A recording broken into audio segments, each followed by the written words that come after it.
It's been 6 months already. Why can't I get over my ex? I've been on several dates, I've stayed in no contact, but I am struggling every day to move on and forget about them. That is what one of the members of my private Facebook breakup support group said in a post recently. Before we can get into the steps to remedy this so you can move on, we must understand a few things. We romanticize romance and the past, and it's cancerous. It's the idea of your ex and the good memories you can't get over, not your ex themselves. This is known as the fading effect bias. The fading effect bias is, and I quote, across time, the negative effect associated with negative personal event memories tends to fade more than the positive effect associated with positive personal event memories. Unquote. Walker et al., 2003. In other words, let's say you love riding a bike but you fall off and break your arm. The pain is so bad it puts you off riding on a bike for a few months. But as time goes on, the negative feeling surrounding the pain of breaking your arm begins to fade. You start to remember how much you love your bike with its shiny go faster stripes and how you felt whizzing down a mountain path at 20 miles per hour. Now, replace a broken arm with your broken heart and replace the bike with your ex, and you have the fading effect bias in the context of a breakup. So in today's video, we are going to take the first steps in getting over your ex. Stay tuned and take a walk with me as we take your ex down from the pedestal and get you moving onto a better life and better partners. Welcome back to the Love Fix. As always, it's Nick doing what I can to get you through your breakups the best I can. Guys, if you could turn your attention to the description below, at the bottom of that description is a link. Inside that link, you will find my one-to-one coaching services. If you need a bit more help than this video can provide, you'd also find links to my socials, my Spotify podcast, my Facebook support group, and my Instagram. If you could come and give me a like on some of those, I would be greatly appreciative. It would really help me out. Okay, let's get into today's video. Why is it so damn hard to get over your ex? That's because your future was cancelled. Netflix won't be renewing your show for another season, and we all know how devastating it is when Netflix leaves you on a end of season cliffhanger without renewing the show. When your ex told you that you had been cancelled, you very quickly entered negotiation mode. You very quickly abandoned yourself and your boundaries to make changes for everything they said was wrong with you. And hey, guilty as charged, but it was so the wrong thing to do. It was the wrong thing to do because it romanticizes them, it puts them on a pedestal, and it leaves us underneath the table begging for scraps. So, how do we begin to move on from an ex? This took me a long time to get right in my head, but what helped me was to hyper-focus on all the things I didn't like about my ex. I thought about all the times that she would stonewall me, invalidated me, when she would wear something I thought was ugly, every time she would eat with her mouth open, which fucked me off to high heavens. Every time she gave up too easily when things got a little bit hard. This list could go on for quite some time, but I am not here to character assassinate my ex. This is just an example of what I did to help get over her, and this is what I'm going to encourage you to do.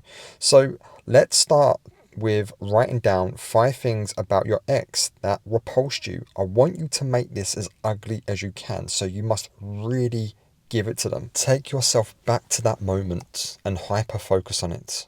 Remember the stupid look on their stupid face, or how bad their breath smelled. Focus on that time they gained 10 pounds and you started losing attraction for them. Remember that time you had such a bad argument they made you feel like a 10-year-old being scolded by your parents. Remember the atmosphere in the room, the tone of their voice, the coldness of their heart, and so on. How bad did your ex make you feel on all these occasions?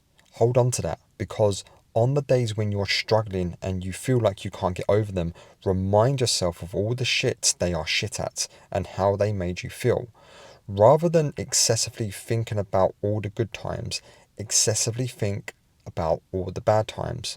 Now ask yourself, why was I with this person? Why did I stay for so long?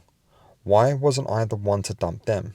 Holding on to all of that, you can now thank them for releasing you from this prison they had you in. Now, let's focus on what your ideal partner looks like. Are they kind, mindful, and do they listen to understand and not to respond?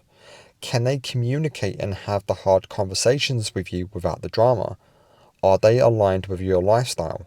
Do they bring you peace? I really want you to spend some time on your ideal partner list, because choosing a life partner is the most important decision you'll ever make.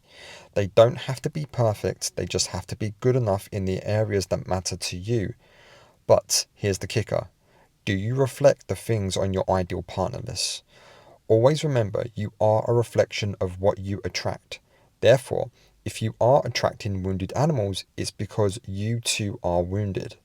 You must be the person you want to attract. That can only start after recognizing your ex for what they are, recognizing yourself for what you are, and work on improving that, and that is when you'll move on. And if any dumpers are listening to this, I don't want you to think this is a video just chewing you out. A lot of dumpers have very valid reasons to leave. Sometimes you have no choice. Maybe you are leaving an abusive relationship or something along those lines. And if that is the case, then this video is also for you, because you can apply everything I've just said to your situation. Because a relationship is a two-way street. It does take two people to get together. It does take two people to break up. And if you're in a situation where you had no other choice, then I have no doubt that you made the right decision to leave. And that's always okay. And dumpies, you also must look at what you did and what you are doing. And as I've said previously, if you are attracting these kind of people, then you must look inward. You must look at yourself. Moving on is a very, very hard process, and it always starts with the self. It always starts with looking inward and asking ourselves, why did I attract this person? Why am I bringing these people into my life? Why am I abandoning myself? Why am I abandoning my boundaries? Why? You always must be asking this question. And if you're not, and you're simply outsourcing all of this to a partner, then I have no doubt it will fail every time. So, as I said, you must look inward. And if you look inward, you can never fail, because you are only asking yourself, how can I improve? You can only bring your 50% to a relationship. You can't change anyone, and you can't fall in love. Well, you can fall in love with this, but you shouldn't. You shouldn't be falling in love with the idea of what you think they can be, the idea that you've built up in your own head of them. They are not caricatures for you to idolize. They're also not something for you to work on or for you to change. They either bring them best selves to the relationship or they don't. They are perfectly imperfect, just like you are perfectly imperfect, just like everyone else is perfectly imperfect. And you must understand these very fundamental basic rules to any relationship. You must first get you right. And that's all I've got for today. If you've enjoyed today's video, please hit like and subscribe. It really helped me out. And if you need my help with your personal breakup situation, you can hit the link in the description below. Choose the 60 or 90-minute session, book yourself in, choose the date and time that you want, and I will see you on the phone call, and I will do everything I can to help you through this. Take it easy. You are enough. You will be okay. It does get better, and I will see you on the other side.